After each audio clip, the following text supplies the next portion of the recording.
Good morning friends, new day new vlog.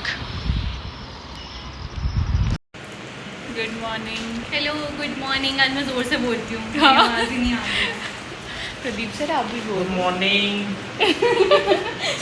हम first class के लिए आ गए हैं। सनी मुझसे भी Timely. ज़्यादा ज़ोर से बोले हैं और अब सोनिका आप- भी। Hi good morning. First class के लिए आज हम थोड़ी जल्दी आ गए। वो आगे हमारे मेहमान ओ माय गॉड, नाफिया भी आ गई है।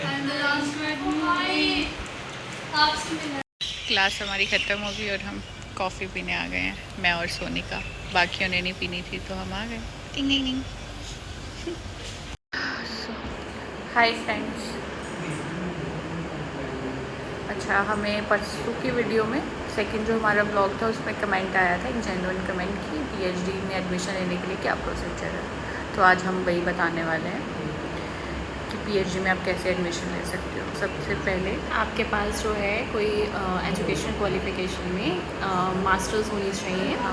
आपके पास अगर पोस्ट ग्रेजुएशन है, आप उस फील्ड में नेट के लिए अप्लाई करोगे, यूजीसी नेट, या तो आप CSI या नेट, अगर आपका साइंस फील्ड है, मैथमेटिक्स है तो उस फील्ड में कर सकते हो, या फिर यूजीसी नेट तो करोगे। सब कर सकते हैं, कोई भी सब्जेक्ट। ह्यूमैनिटीज़ या कोई भी सब्जेक्ट्स है। तो अगर वो आपका क्वालिफाई हो जाता है तो यूजीसी ने उसके लिए भी 3 वो कैटेगरीज डिवाइड कर रखी हैं। अब 3 कट ऑफ निकालते हैं। जो जैसे- हाईएस्ट कट ऑफ होगा तो आपको GRF मिलेगा, जूनियर रिसर्च फेलोशिप। उससे कम जो है वो Second नेट cut off, हाँ। क्वालिफाइड होता है। Net qualified. और अगर जो- उससे हम कम पे जाएं तो वो सिर्फ PhD PhD के लिए आप- होता है। हाँ, PhD में अप्लाई admission कर सकते हो, पर आपको स्टाइपेंड वगैरह कुछ नहीं कुछ नहीं मिलेगा। मिलेगा। प्लस आप एलिजिबल नहीं होगे उसके लिए, AP के लिए। सबसे पहले आपकी जो है प्रेफरेंस होनी चाहिए कि आप नेट GRF करो। अगर वो हो जाता है तो वेल एंड गुड है, नहीं है तो भी आप नेट के लिए एटलीस्ट क्वालिफाई करो।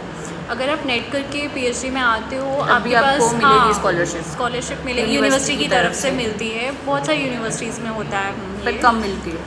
कम मिलती है, बट आपके पास चांस भी होता है कि आप 1 ईयर के अंदर आप ट्राई करके GRF करो, GRF क्योंकि आप उस फील्ड में आ गए तो आपको कंटिन्यूटी बनी रहती है।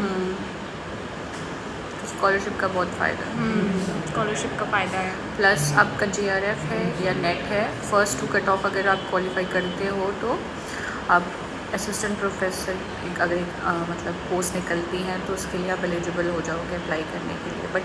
बट अगर आपका सिर्फ 3rd कट ऑफ क्वालिफाई होता है, मतलब लोवेस्ट वाला सिर्फ PhD के लिए कि आप PhD में एडमिशन लेने के लिए एलिजिबल होते हो, तब आप सिर्फ PhD में ही एडमिशन ले सकते हो। आप AP की अगर पोस्ट निकलती हैं तो उसमें अप्लाई करने के लिए आप एलिजिबल नहीं। उसके लिए आपको नेट चाहिए, मतलब मिनिमम नेट तो चाहिए ही। GRF है तो और भी अच्छा। और इसके बाद यूनिवर्सिटी अपनी अपनी ऑफिशियल नोटिफिकेशन निकालती है PhD की सीट्स के लिए, तो आपको उसका ध्यान रखना पड़ेगा किस यूनिवर्सिटी से आपको करनी है, वो आपकी प्रेफरेंस होगी। बट आप चाहे तो अप्लाई जहाँ हो सकता है वहाँ कर लो। फिर रिसर्च प्रपोजल बनाना होता है, उसका अलग प्रोसीजर है। तो वो इंटरव्यू के टाइम पे आपको वो लेके जाना है, प्रेजेंट करना है। और फिर आपका इंटरव्यू जो कंडक्ट होता है उसके लिए आपको अलग से नोटिफिकेशन यूनिवर्सिटी की वेबसाइट पर मिल जाता है। और आपका इंटरव्यू होगा तो वो किस तरीके से लेते हैं, चाहे वो रिसर्च प्रपोजल के बेस पे लेंगे या फिर आपके साथ इंटरेक्शन करेंगे, क्योंकि हमारे डिपार्टमेंट में इंटरेक्शन कम इंटरव्यू हुआ था तो काफ़ी अच्छा था।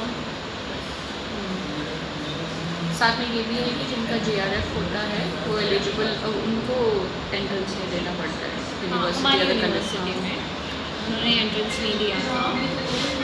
नहीं, हमारी यूनिवर्सिटी के अंदर होता है। बाकी यूनिवर्सिटीज़ का कुछ का क्राइटेरिया अलग है, क्योंकि वहाँ पे पहले एंट्रेंस टेस्ट भी होता है।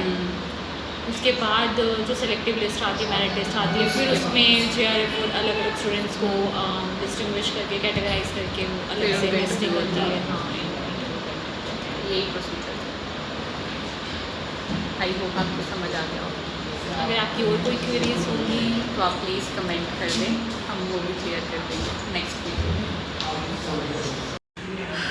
आज हमने ज़्यादा कुछ शूट नहीं किया है, ज़्यादा व्लॉग नहीं बनाया, क्योंकि आज हम मिस कर रहे हैं हमारी फ्रेंड आसमा को। आज आई नहीं है, हमारा इंटरटेनर, हमारा PR मैनेजर नहीं आया। हमें बहुत लोनली फील हो रहा है। आसमा, वी मिस यू। जल्दी आ जाओ।